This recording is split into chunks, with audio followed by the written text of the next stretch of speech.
umatnya yang berada dalam penderitaan di negeri asing, jauh dari tanah perjanjian.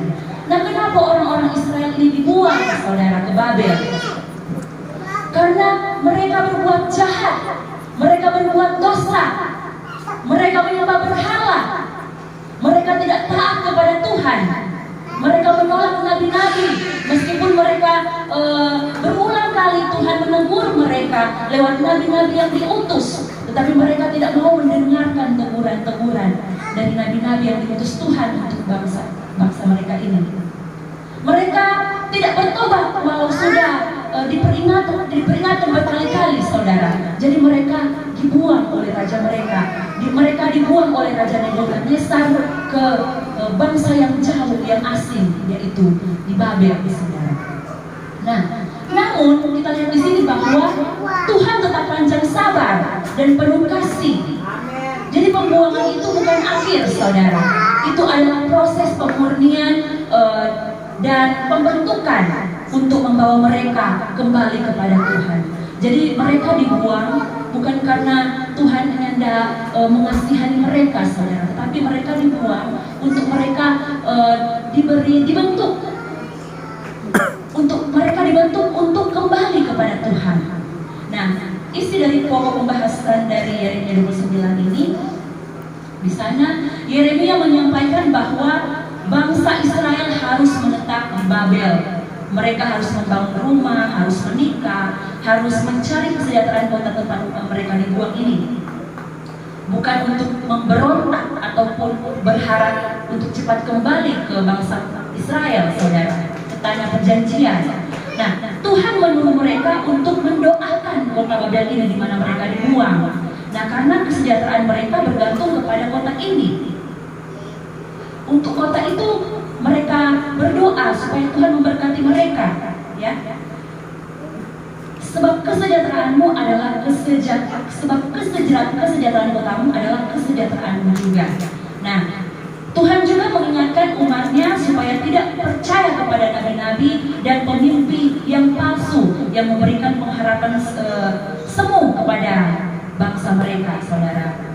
Dan inilah yang sering kali dikutip dalam Yeremia ini, kitab Yeremia 29, yaitu ayat yang ke-11. Bisa dikatakan, sebab aku ini mengetahui rencana-rencana apa yang ada padaku mengenai kamu, demikianlah firman Tuhan, yaitu rencana damai sejahtera dan bukan rencana kecelakaan, untuk memberikanmu hari depan yang penuh dengan harapan. Dan dalam pembacaan ini juga Tuhan berjanji bahwa setelah 70 tahun pembuangan ini, umatnya, Tuhan akan membawa mereka kembali ke tanah perjanjian. Nah, ini adalah janji pemulihan, tapi bukan segera terjadi. Jadi ada proses selama 70 tahun. Nah, kalau orang 70 tahun ini lama atau enggak? Kalau orang-orang sekarang 70 tahun ternyata ada sebetulnya. Puji Tuhan, Tuhan bilang kalau panjang umur sampai 70 tahun. Nah, kalau orang zaman-zaman dulu kan orang panjang-panjang umur. Jadi Tuhan bilang selama 70 tahun, bayangkan proses pembuangan mereka itu 70 tahun. Tapi kalau misalnya seringkali saya lihat di sosial media, banyak pendeta-pendeta yang mendalami firman Tuhan, mereka bilang begini, mungkin kalau orang ini dia taat kepada Tuhan, mungkin tidak sampai 70 tahun. Tuhan itu tidak sejahat itu. Jadi proses hidup mereka ini Tuhan sengaja bilang 70 tahun, Tuhan mau lihat orang berespon. Apakah orang mengeluh kalau Tuhan mau kasih pencobaan selama itu? Sebenarnya kalau orang tidak bersungut-sungut, tidak memberontak, mungkin Tuhan akan mempercepat waktu mereka untuk kembali ke tanah perjanjian, saudara. Nah, begitulah dengan kita. Kalau Tuhan izinkan sesuatu terjadi dalam kehidupan kita dalam waktu yang lama, namun belum juga dijawab oleh Tuhan, jangan berkecil hati itu, bahwa kita mau percaya bahwa Tuhan selama proses kehidupan kita, Tuhan membentuk hidup kita lewat waktu yang mungkin agak lama. Tapi percayalah, lewat waktu yang lama itu Tuhan membentuk kehidupan kita, ya.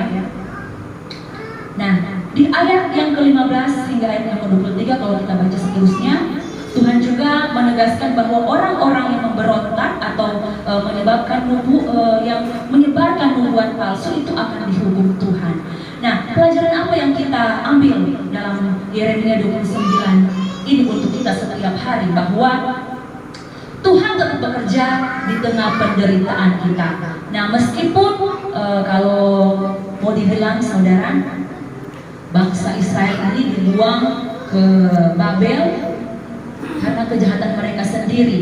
Tetapi apa? Tuhan masih tetap bekerja di tengah penderitaan mereka, saudara. Ya, Tuhan tidak pernah meninggalkan umatnya meskipun mereka sedang di tempat pembuangan. Ya, jadi jangan cepat-cepat proses, jangan cepat-cepat kita mau ingin keluar dari prosesnya Tuhan. Karena pemulihan itu tidak selalu instan. Kadang Tuhan izinkan kita melewati waktu yang panjang agar karakter kita dibentuk, saudara. Ya, jadi jangan cepat-cepat keluar dari prosesnya Tuhan. Pemulihan tidak selalu instan. Kadang Tuhan izinkan kita melewati waktu yang panjang agar karakter kita dibentuk, agar juga kita semakin dewasa dalam iman kita dalam Tuhan. Nah, di dalam pembahasan kita tadi juga Yeremia berkata, hidup kita itu harus produktif di tengah masalah. Nah, kalau orang akhir-akhir ini, apalagi orang nado, saudara, kalau dalam keadaan masalah, ada doi, banyak ini pikiran, seringkali saudara, orang malas membuat apa-apa, toh? Orang sering mau bekerja, so malas lantaran terlalu berat itu pikiran berpikir, saudara. Tapi Tuhan berkata bahwa tetap produktif meskipun dalam masalah. Amin. Tetap membangun rumah, tetap menikah, tetap mendoakan kota. Nah, ini menunjukkan bahwa kita tetap bisa hidup maksimal di tengah tantangan kehidupan kita. Amin. Amin.